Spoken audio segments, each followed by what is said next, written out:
It has been far too long since we've done a video like this here on this channel, so I'm very excited to announce to you all today it is time once again for another episode of Brawl Theory. The theory that I'm going to be presenting to you all has been about 2 months in the making, and that is how Starr Park already has control over the Brawl Stars dev team, or the dev team has been brainwashed already. So of course, with any bigger theory video here on this channel, I present the theory itself, and then the remainder of the video is me giving you guys evidence to try to support that theory. And seeing that this one is a pretty dang important one, and one that I've been playing with for quite some time, I want to do it justice, so we're calling in the big troops. This video is brought to you in collaboration with Sub-Zero Turnip, probably the best theory crafter that we have here in the Brawl Stars community. Even recognized in the Brawlies by the Brawl Stars dev team for producing the best conspiracy video to this date, which is of course this video made 11 months ago, Brawl Theory I Mostly Solved Starr Park, which is basically a 37-minute documentary. Highly recommend you go check it out if you're interested in this type of stuff. I've plugged this video so many times on my channel, but I really do condone it. It is such a well-made video. Now, to kick things off here today, when it comes to the Brawl Stars dev team already being controlled by Starr Park or brainwashed by them, it makes a ton of sense on face value. I mean, the theory goes that the Starr Park Corporation is trying to turn people into playable characters in the game of Brawl Stars itself, shown in several different examples out there in the Invest in Your Future video and other places. In the future, the children control us. We fight in glowing rectangles. The whole they're playing us on glowing rectangles in the future, so it would make sense for Starr Park to want to have control over the game of Brawl Stars, and what better way to have influence over the game than to control the dev team that works on it every single day. But getting straight away into some evidence that I think you guys will find interesting, starting off with some of the earliest that I can find, taking a look at a tweet here by Frank on May 23rd of 2021. The tweet goes, "Good memories from my hashtag Starr Park visit with Danny a few years ago." And in the tweet, we have a bunch of different Starr Park memorabilia that has honestly never been seen before, only by Frank himself. We have Nita there as a human. Some theories that came out around that time is that this was a good example of people being actual humans and then turned into characters. And we also have Bruce here. Now, the Starr Park imagery is really interesting from this tweet, don't get me wrong, but the most interesting thing coming from this is the sole fact that Frank, the game lead, mentioned Starr Park, as well as talking about him actually going to the place where mind control and brain control happen. If we take a look at this comment here under this tweet, Cute Rolo says, "Haha, I bet it was fun, right?" And then Frank says, "I genuinely didn't want to leave." And then Danny says, "Some say we are still there." Nuts, dude. Honestly, the line "I genuinely didn't want to leave" really reminds me of lines that we've heard in the past from like the WKBRL live stream. Now, of course, there's always that possibility that Frank and Danny are trying to play into this just a little bit for the memes, but even so, tweeting out messages like this underneath a relatively Starr Park lore-driven tweet by Frank is pretty dang crazy, and something that I'm assuming they would know that the community would run with. And then the final thing that I want to mention about this tweet that I think is pretty dang important is the fact that Frank mentioned that they went to Starr Park a few years ago. So if by some chance that something happened to them while they were at Starr Park a few years ago, it would suggest that Starr Park has had control over the dev team, thus control over the progression of Brawl Stars updates and things that are being developed in the game for some time. But moving along to more evidence that I found really interesting, we all know by now, seeing that I already brought up in this video, that there is a theory going on that Starr Park is turning people into playable characters in their game. Such examples from the Invest in Your Future video, we see several different people resembling playable characters in Brawl Stars itself, such as Pam, Mr. P, Colette, Gale, Colt, Shelly, and the list goes on and on. But did you know, based on imagery in the past, this has happened to the Brawl Stars dev team as well. We have Danny as a Piper skin, and we have Frank and Ryan there in the background, Frank as Frank and Ryan as Edgar, infused into the Brawl Stars universe. So the theory suggests that the Brawl Stars dev team has been turned into characters in Brawl Stars, thus alluding to Starr Park already having their hands on them. It is also very important to point out, to support this theory, that each of the Brawl Stars dev team members have pretty dang deep connections to one individual brawler in this game, such as the game lead, Frank with Frank, Paula with Jesse, and of course Danny with Piper. Crazy things that might just be a coincidence popping up, such as this, some fan art made of Danny and Piper. I wonder if Danny likes sunny days too, and then Danny saying, ah, that picture was taken during the summer of '98.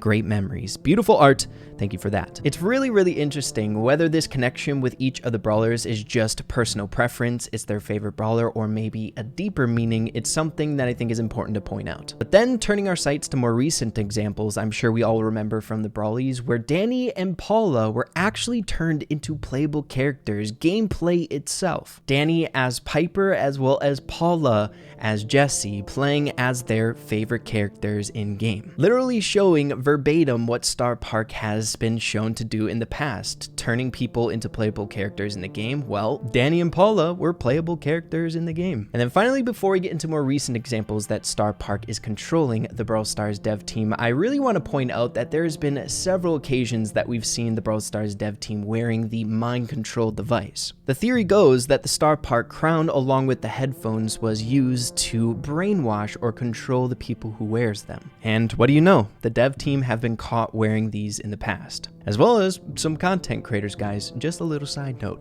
Kind of scary, man. I would never put it on, and thank goodness I was literally never sent those headphones. So interestingly enough, I was only sent that spewed roll. So guys, the resistance. But now setting our sights on more recent evidence, all stemming from the Brawlies that aired almost 2 months ago at the point that I'm recording this video. The Brawlies begin with an intro sequence where Paula and Danny are the hosts of the Brawlies, of course, but a very interesting key note that I'm sure a lot of you guys didn't catch is both of them are dressed as certain brawlers. Paula is dressed like Jesse, not the dress, but the accessories such as the wristband or the pendant, and Danny is dressed like Mr. P with the blue suit, white shirt, and yellow buttons. But where things start to get a little bit interesting is where Danny and Paula are talking with sock puppets. Paula and Danny, after the little skit, re-enter the main stage as puppets, which very well could be referencing the possibility that they are being controlled by Starr Park in some way. For example, something along the lines of what we hear in this short clip from the WKBRL livestream, where the news person says,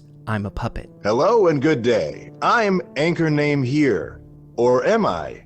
The last thing I remember is news outro cuts him off. Weather. Oh, That was news. yes, And I weather. see it did. Oh, thank you. I am a puppet. As we just heard from the clip, it is pretty dang apparent that the people in it are acting pretty dang strange, almost as if the brainwashing is going a little bit haywire, and then the news person at the end says, "I'm a puppet," almost confirming there that Starr Park is controlling people in order to do certain things for them, much like this news person, him saying himself that he's a puppet. Which makes this scene all the more interesting in my opinion, where literally Paula and Danny are puppets. They're not literally being controlled on strings by Starr Park or anything like that, but I think it's the picture itself, right? Paula and Danny literally being turned into puppets for a short while. Then of course, a bit of evidence which we already brought up in this video today, the Piper and Jesse scene where both Danny and Piper are turned into skins that represent them, which could be signaling that the devs are brawlers in the simulation already. As Kairos Tim says, you don't have to worry about becoming a brawler yourself. But then moving along to honestly the biggest lore point coming from the Brawlies, and that is of course the Starr Park employee being allowed to leave Starr Park to announce the nominees for the next Brawly. またお目にかかりましたね、投資家の皆さん。こんにちは。実はとある大人の事情がありまして、少しの間スターパークを離れることができました。とはいえ、このプレゼンテーションが終わったらすぐに戻りますよ。だっていずれにしても戻ることになりますし、あんなに楽しい場所なんですから。ほっこりした幸せな時間、そんな楽しいひとときを届けてくれた方々に今日は賞賛を送りたいと思います。コンテンツクリエイターの皆さんに授与する賞はこちらです。Now, all of this is super interesting at face value, but I think it's really important to point out that the Brawl Stars dev team, if they were in their right minds, wouldn't allow an employee from Starr Park to help out with the Brawlies. So this suggests that the Brawl Stars dev team has ties with Starr Park or friendly relations, which is not a good thing, or the Brawl Stars dev team is already being controlled, making it much easier for Starr Park to allow an employee to have influence over the Brawlies. But then we get to my favorite scene of the Brawlies, which quite honestly made me interested in this theory in the first place, and that is when they're distributing the Brawlies to the winners in the skit. In it, we get to see the very first example of these Starr Park scientists or workers outside of the Kairos Tim videos. They rush into the house where the family is eating spaghetti, universally recognized in the community as the way that Starr Park brainwashes their people, weaponizing the spaghetti. They carefully place the Brawly down with a pair of tongs, implying that somehow it's a dangerous environment. So seeing that they're in their hazmat suits, it implies that there's something dangerous in the room, which in my opinion is gotta be the spaghetti, right? But another very key bit of evidence is the sole fact that Paula is with these scientists that have ties to Starr Park, as well as people like Kairos Tim, someone who has popped up several times on the WKBRL livestream, helping to brainwash the people listening to it. So once again, seeing that the Brawl Stars dev team has ties with Starr Park implies that either they're working with them in some respect or they're being controlled. But then we wrap things up at the Brawlies with the outro sequence, where we come back to Paula and Danny at the original stage, where the environment around them has been quite simply destroyed. The culprits are most definitely Spewed. We can see that Spewed has spray painted their logo as a calling card on the erect stage in the background. Now this detail honestly really threw me overboard when I first saw it and we made that very first video on the Brawlies, because Spewed has always been the good guys in all of this, the guys that are fighting back against Starr Park. It's the union to take charge against Starr Park and what they're doing to their employees. So when I saw Spewed spray paint something related to Brawl Stars and the dev team, it made me really question things, as if maybe Spewed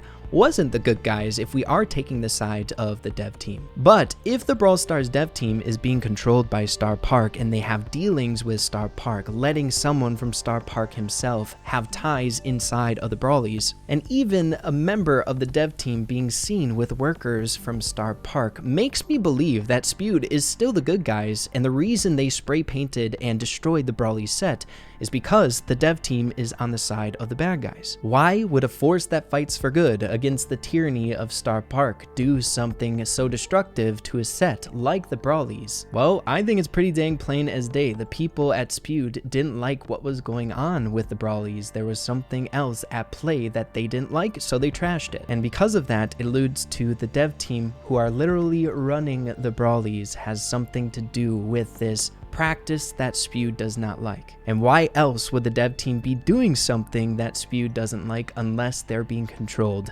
by Starr Park? Or they could just have ties with them willingly, but I don't want to believe that. I'm going to be going with the latter. They're being controlled. But of course, be sure to let me know what you guys are thinking about what we discussed here today. Are the Brawl Stars dev team members being controlled by Starr Park? If so, that's not going to be good for the game, because then they have complete control over the development of the game itself. But yeah, guys, hope you all enjoyed this video. If you did, make sure to slap a like on it. Huge thank you to Sub-Zero Turnip for helping me put this thing together. He's an absolute legend. Make sure to go check out his links in the description down below if you haven't already. But if you enjoyed the video, make sure to slap a like on it. Really appreciate that. Have an absolutely fantastic rest of your day.